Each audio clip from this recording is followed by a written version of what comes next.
Hello दोस्तों, नमस्कार। मेरा नाम है रोहित कुमार। आप सभी का स्वागत है हमारे यूट्यूब चैनल पे। एसएससी एमटीएस की अगर आप तैयारी कर रहे हैं तो प्रीवियस ईयर क्वेश्चन पेपर का सॉल्यूशन लेकर आए हैं। इस वीडियो में हम एक पेपर के मैथ के सेक्शन को हम यहाँ पे हल करना स्टार्ट कर रहे हैं। आइए चलिए देखते हैं पहला क्वेश्चन में क्या है। क्वेश्चन में हमसे कहा गया है कि वह बड़ी से बड़ी संख्या कौन सी होगी जो भाई 460, 491 और 553 को विभाजित करती है तथा प्रत्येक मामले में 26 शेषफल रहता है। अब शेषफल 26 की बात कर रहे हैं तो भैया आप इन्हीं सभी संख्याओं में 26 को माइनस करेंगे, क्योंकि यही तरीका होता है इससे निपटने का, मतलब इस प्रश्न को हल करने का ये मासा वाला तरीका है। तो दो सभी में से हमको 26 से घटा देना है, इसमें से भी 26 घटा देना है और इसमें से भी 26 घटा देना है और इसमें से भी 26 घटा ही देना है। सभी में से 26 घटा देंगे और घटाने के बाद देखेंगे कि कितना हमारे पास शेषफल मिल रहा है और इसी शेषफल से काम होगा। चलिए इसमें पहले घटा लेते हैं। पहले वाले में 10 में से 6 गया 4 मिल जाएगा और यहाँ 5 में से 2 गया 3 और 434 हो रहा है। यहाँ पे घटाएंगे 11 में से 6 गेंद 5 और 8 में से 2 गेंद 6, 465 हो रहा है। यहाँ वाला घटाना कितना होगा आपका 13 में से 6 गेंद 7 6 13 7 में जाता है, 4 में से 2 गया 2, 527। ये सभी गिनतियाँ किससे कट जाएंगी ये हमको ध्यान से देखना होगा। तो उसके लिए हमको किसी एक गिनती का गुणनखंड कर लेना होता है। बस किसी एक चीज़ का गुणनखंड कर लेंगे, उसी से हमें मासा का अंदाज़ा लग जाएगा। ये 2 से कट जा रहा है, 2 दूनी है 4 और 2 1 कम 2, 2 7 14 इतना मिल गया। क्या ये 3 से कटेगा? 3 से तो नहीं कटेगा। 4 से 5 से देखिए इन सब विकल्पों में से देखिए 27 दिखाई दे रहा है, 35 दिखाई दे रहा है, 33 दिखाई दे रहा है, 31 दिखाई दे रहा है। मेरे ख्याल से 31 देखिए 35 से कटने के लिए 32 मासा होने के लिए ये 5 से कटना चाहिए जो 217 दिखाई दे रहा है। 27 मासा होने के लिए आपको 3 से कटना चाहिए। देखिए जो 217 है वो 3 से भी नहीं कट रहा है और 33 मासा होने के लिए कम से कम 3 या 11 से कटना चाहिए ना, तो उनसे नहीं कट रहा है। अब लास्ट वाला ऑप्शन बच जाता है 31। 31 से भाग करते हैं तो तक कितने बार जाएगा? 7 बार जाएगा ना। 7 देखो अब 7 से डिवाइड करोगे 7 तरीक 21, 7 एक नाम 7 और फिर 31 से डिवाइड कर दोगे 31 हो जाएगा। मतलब ये कट जा रहा है 31 से, तो 31 ही आ रहा है। बाकी सब ऑप्शन देखो 27 होने के लिए मासा हमको मासा निकालना है। 27 होने के लिए आपके पास 3 गुणते 3 गुणते 3, कम से कम इसमें 3 to 3 तो होने चाहिए और अगले वाले में भी 3 to 3 होना चाहिए और उसके अगले वाले में भी 3 to 3 होना चाहिए। तो 27 तो ऑप्शन नहीं हो पाएगा। अब बात कर रहे हैं 35 की, तो 35 होने के लिए कम से कम ये 5 से तो कटना चाहिए। सभी विकल्प में सभी ये जो दिखाई दे रहे हैं इनमें खाली ये जो बीच वाला है वही 5 से कट रहा है, बाकी 5 से कट ही नहीं रहे। तो 35 तो होने से ही रहा है और 33 होने के लिए 3 से कम कटने वाले सभी गिनतियाँ होनी चाहिए। ये जो लास्ट वाली गिनती है वो 3 से तो कट ही नहीं रही है, 11 से भी नहीं कट रही है। तो ऐसे में मासा हो नहीं पाएगा। मासा केवल हो सकता है 31, जिससे ये सभी लोग कट जाएंगे। ठीक है, तो इस प्रकार से भी इस प्रश्न को हल किया जा सकता है, जिसमें बिना हल किए हुए भी एक अंदाजे के हिसाब से आप देख सकते हैं कि आंसर क्या होगा।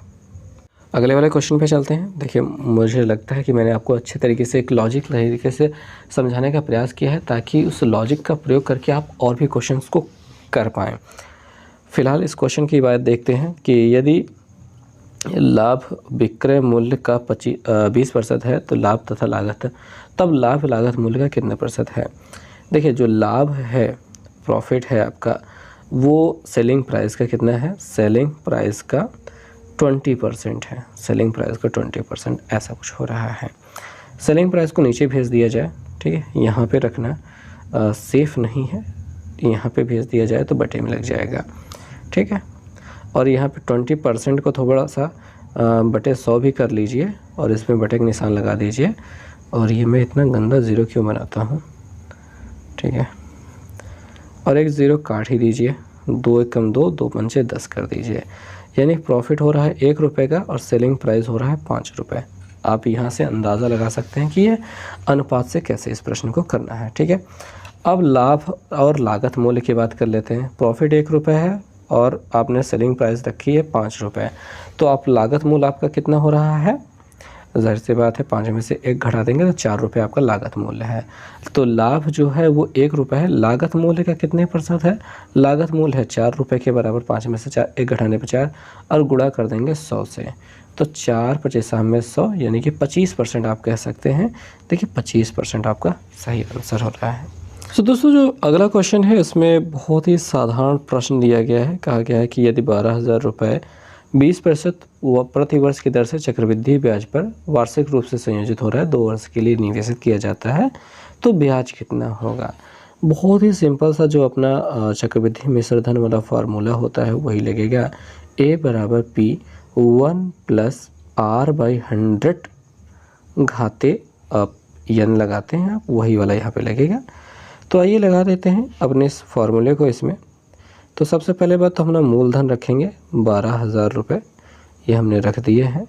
कोष्टक लगाएंगे 1 + R का मान 20% है, प्रतिवार्षिक है, बटे 100 कर देंगे और घाते 2 कर देंगे क्योंकि 2 साल के लिए बात की जा रही थी।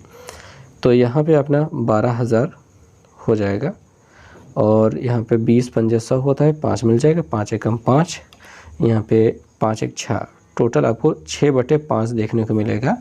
ठीक है, 6/5 देखने को मिलेगा। 1 मिनट, 6/5, ठीक है। तो भैया यहाँ पे जब कटेगा वो 5 मिल जाएगा, 6/5 हो जाएगा। 6/5 आपको 2 बार देखने को मिलेगा क्योंकि घाते 2 है। तो यहाँ पे कुछ काटने वगैरह वाला काम सीन कर लिया जाए, तो उसके बाद गुणा करा दिया जाए। ठीक, वैसे गुणा करने से ज़्यादा कुछ ऐसा होगा नहीं। आप ऐसा कीजिए 2 से और 2 से नीचे गुणा कर दीजिए, ऊपर भी 2 गुणते 2 कर दीजिए। ये 5 दूनी 10, 5 दूनी 10 हो जाएगा, 2 जीरो कट जाएंगे और ये 6 दूनी 12, 6 दूनी 12, 12 बराबर 144 हो जाएगा और एक ही 3 12 की और है। ठीक है, 12 बराबर 144 तो हो ही रहा है और एक ही 12 और भी है और इसके अलावा एक ही 0 यहाँ पे बचा हुआ है, तो उसका भी गुणा करा लेते हैं। यहाँ पे मुझे घन तो याद नहीं है तो गुणा कर लेते हैं। 12 बराबर 144 हो गया था, एक ही 12 हो गया, 12 चौका 48 का 8 हाथ से लगे 4 और 12 चौका 48, 49 50 51 52, 52 को 2 हाथ से लगे 5, 12 एकम 12 5 17 हो जाएगा और 1 अंक पे दशमलव लग जाएगा, इतना हो जाएगा। और 12,000 तो हमारा ब्याज ही मूलधन ही था, तो 12,000 यहाँ पे घटा देंगे। 12,000 घटाने के बाद क्या मिल जाएगा भैया, यहाँ पे 0 मिल गया, यहाँ पे 8 मिल गया, यहाँ पे 2 मिल गया, यहाँ पे 7 में से 2 गया, 5 मिल गया। 5,280 कह सकते हैं कि हमें मिल रहा है। तो 5,280 आपका क्या हो गया, सही जवाब भी हो रहा है। तो इस प्रश्न को इस प्रकार से किया जा सकता है। अगला वाला जो क्वेश्चन देखते हैं उसमें कहा गया है कि A और B का औसत 36 है, B और D का औसत 42 है, तो A और B के बीच का अंतर क्या है। मतलब गजब के सवाल है। आइए देखते हैं, कुछ प्रयास करते हैं। A और B का औसत 36 दिया गया है, तो हम यहाँ पे A + B निकालने का प्रयास कर लेते हैं क्योंकि बड़े आसानी से निकाला जा सकता है। तो A + B बराबर क्या होगा, 36 का दुगुना 72, क्योंकि योगफल बराबर होता है औसत गुणते पदों की संख्या, यानी 36 दूना 72 यहाँ पे हो जाएगा। और B और C का औसत क्या है, B + C, ठीक है, B + C। तो ये जो 42 है, 42 का जो दुगुना कर देंगे मतलब 2 से गुणा कर देंगे तो 84 मिल जाएगा, जो कि इनका योगफल हो जाएगा। अब हमको A और B के बीच का, C और A के बीच का अंतर निकालना है, यानी C - A निकालना है। C - A निकालने के लिए आप यहाँ पे समझो कि अगर आप इस इक्वेशन में पहले इक्वेशन को घटा देते हो तो आपको C - A जो बात कह रहा था वो मिल जाएगा। तो भाई देखो कैसे घटाएंगे, उस घटाने को समझने के लिए हमको क्या करना होगा, इस चीज़ को समझना होगा कि हमें रेयर ऐसे नहीं, ऐसे इसको इसके नीचे लाना होगा और घटा देना होगा। तो घटाने का चिन्ह लगा देते हैं, यहाँ पे माइनस, यहाँ पे माइनस, यहाँ पे भी माइनस। अब ये जो B माइनस में है और यहाँ पे जो प्लस में है, ये दोनों कट जाएंगे और C - A दिखाई देगा, C - A दिखाई देगा। और यहाँ पे घटाना, 4 में से 2 गया, 2 हो गया, 8 में से 7 गया, 1, अंतर C - A बराबर कितना दिखाई दे रहा है, 12। तो इस प्रकार से इस प्रश्न का उत्तर मिल जाएगा। एक लंबा सिंप्लीफिकेशन का एक क्वेश्चन आया है, आइए देखते हैं कैसे आंसर इसका कर पाएंगे हम लोग। प्रश्न में एक लंबा से प्रक्रिया पूरी दी गई है और बारी बारी से हमें करना होगा। सबसे पहले ब्रैकेट में ही ध्यान देते रहें।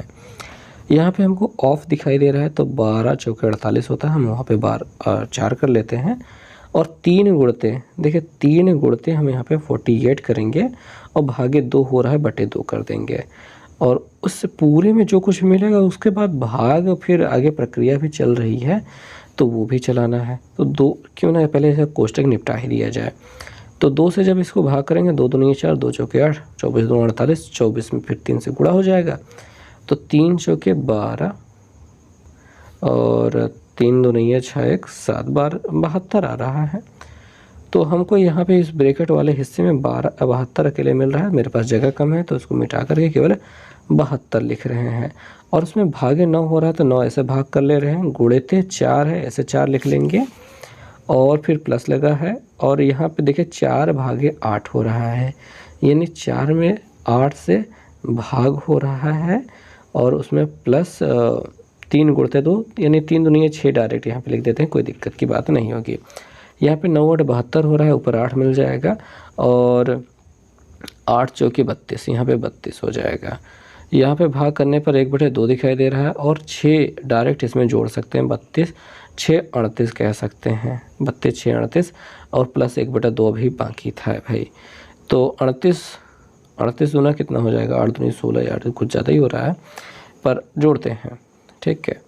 8 दूनी 16, यहाँ पे जब इसका गुणा करेंगे 8 दूनी 16, इसको अलग से लिखते हैं, तो 8 दूनी 16 यहाँ से लेंगे, और 3 दूनी 6 1 7, 76, और 76 में 1 जुड़ जाएगा तो 77 हो जाएगा, 77/2 अकेले दिखाई देगा, तो 77/2 चौथा वाला विकल्प जो है आपका सही हो रहा है। नेक्स्ट क्वेश्चन हम देख पाते हैं, यहाँ पे हमसे कहा गया है कि ये सभी संख्याएं हैं, इनका औसत कितना होगा जब प्रत्येक संख्या को 23 से विभाजित किया जाता है, जब प्रत्येक संख्या को 23 से विभाजित किया जाता है। तो कोई बड़ी बात नहीं है यार, इसमें हर एक संख्या को 23 से आप भाग कर पाओगे, ऐसी पॉसिबिलिटी तो हमको लग नहीं रही है, पर हम इसका औसत निकाल लेते हैं। औसत निकालने के बाद जो औसत मिल जाएगा उस औसत में भाग दे देंगे, तब हमको डायरेक्ट आंसर मिल जाएगा, ठीक है। क्योंकि जब सभी पदों में किसी संख्या से भाग किया जाता है तो उसके औसत में डायरेक्ट वो भाग हो जाता है, तो हमको वो औसत निकालना होगा, उसके बाद 23 से उसमें भाग करना होगा, तब जाकर आप सही तुरंत आंसर तक पहुँच पाएंगे। तो औसत निकालने के लिए इन लोगों का हम जोड़ेंगे और भाग करेंगे इनके पदों की संख्या से। टोटल 6 लोग दिखाई दे रहे हैं, तो आइए चलिए थोड़ा सा जोड़ने का प्रयास कर लेते हैं। 9 3 12 होता है, इकाई के स्थान जोड़ रहे हैं, 12 8 20, 20 27, 27 और 27 में इस 4 को जोड़ने के बाद 27 3 30 कर लेते हैं, 30 4 34, तो हमको 4 मिल गया है, 34 का 4 हाथ से लगे 3 हो गया। 3 को हम जोड़ देते हैं, या फिर इसमें नहीं जोड़ते हैं, 3 लिखे रहते हैं। 7 दूनी 14, 7 3 21, 7 3 21, और अगर इसमें से एक लेकर के इसको बना दें 7 चौक 28, इसमें से एक ले लेकर 7 चौक 28, 7 5 35 बना देते हैं, तो 7 5 35, 35 5 40, 40 यहाँ पे एक बचा होगा अब 41। थोड़ा सा गंदे तरीके से मैं जोड़ता हूँ, पर आप समझें इस बात को तो ज़्यादा आसान आपके लिए हो पाएगा। तो भाई बता देते हैं एक बार फिर से हमने किया क्या था। हमने ये कहा था कि आपके पास यहाँ पे 3 हासिल में है, हम इस 3 में से क्या निकाल दिए थे, 1 निकाल कर इस 6 को दे दिए थे, 1 निकाल कर इस 6 को दे दिए थे, ताकि वो लोग 7 बच जाएँ और बन जाएं, और इस 3 के पास अब 1 शेषफल बचेगा। हमारे पास 7 का पहाड़ा पढ़ना आसान हो जाता ना, 7 दूनी 14, 7 3 21, 7 चौक 28, 7 5 35, 35 5 40, 40 1 41। तो ऐसा थोड़ा सा एक जुगाड़ टेक्निक है अपनी, जिस वजह से हम जिंदा हैं भाई, चल रहा है अपना काम। और अभी इसमें भाग करना बाकी है, किससे भाग करना है, वो भी 6 से भाग करना है, 23 से कहाँ, ठीक है 23 तो भाई 23 से विभाजित करेंगे बाद में, ठीक। डायरेक्ट यहाँ पे भी विभाजित कर सकते हैं, क्योंकि 6 से भाग कर दिए औसत ही हो गया, और अपन यहाँ पे 23 से भी विभाजित कर ही सकते हैं साथ में। फिलहाल हम 2 से काटेंगे, 2 3 6 हो रहा है, 2 से इसको काटेंगे, 2 दूनी 4 और दशम नहीं 0 लगेगा, 2 7 14 इतना हो जाएगा।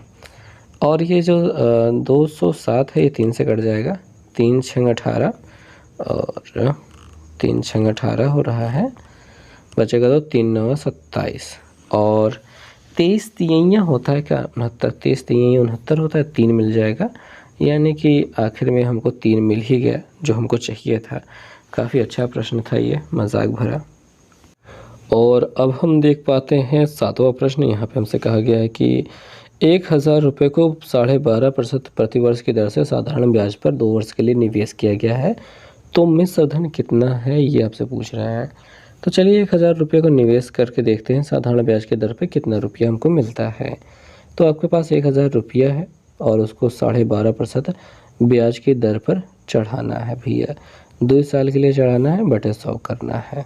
हो गया, 2 जीरो ऐसे कट जाएगा। ये वाला जो जीरो है इसके दशमलव को हटाने के काम में लग जाएगा और 125 का जब दोगुना करेंगे तो हमको 250 मिल जाएगा, यानी 250 रुपये अपना ब्याज हो गया है।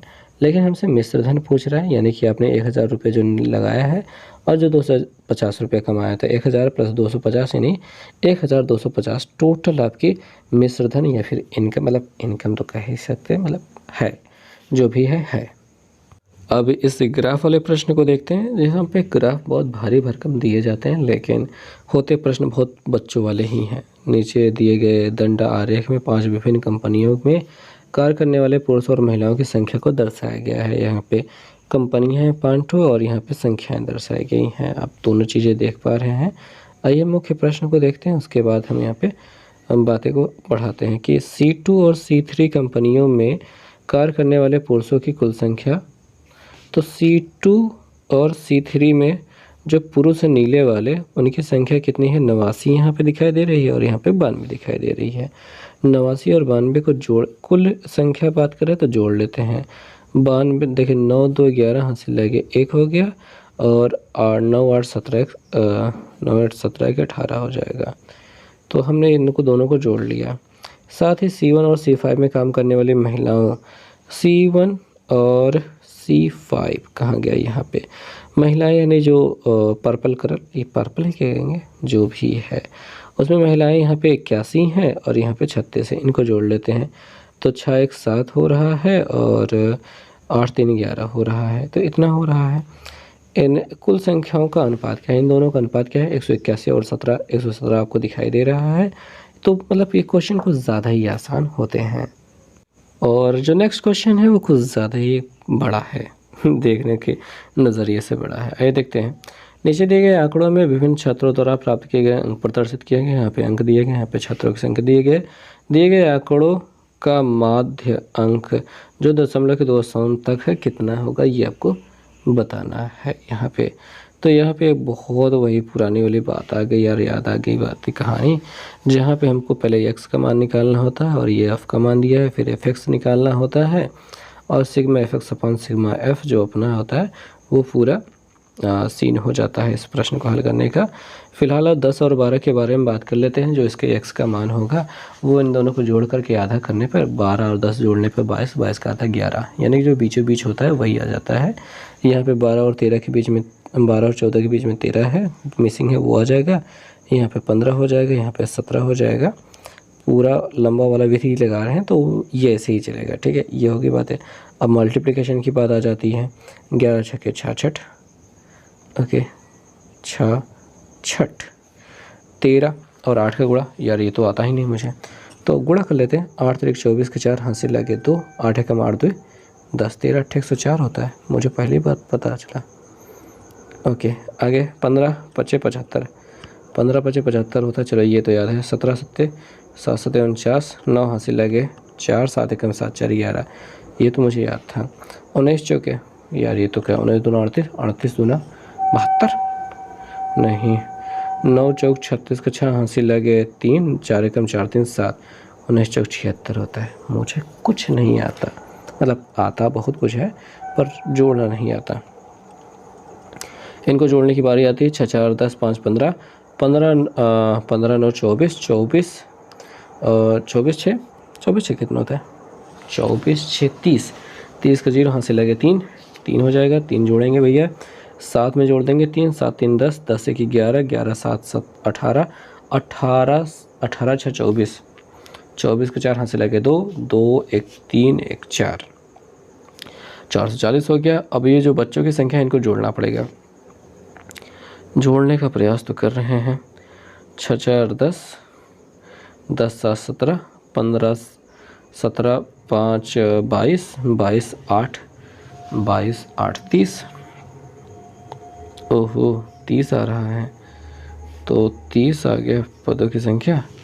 तो 30 सिग्मा एफ एक्स बार से एफ करेंगे, यानी 440 बटे अपना 30 करेंगे, 0 0 काट देंगे, तो काटने की क्या ज़रूरत है, हम मिटा ही देते हैं।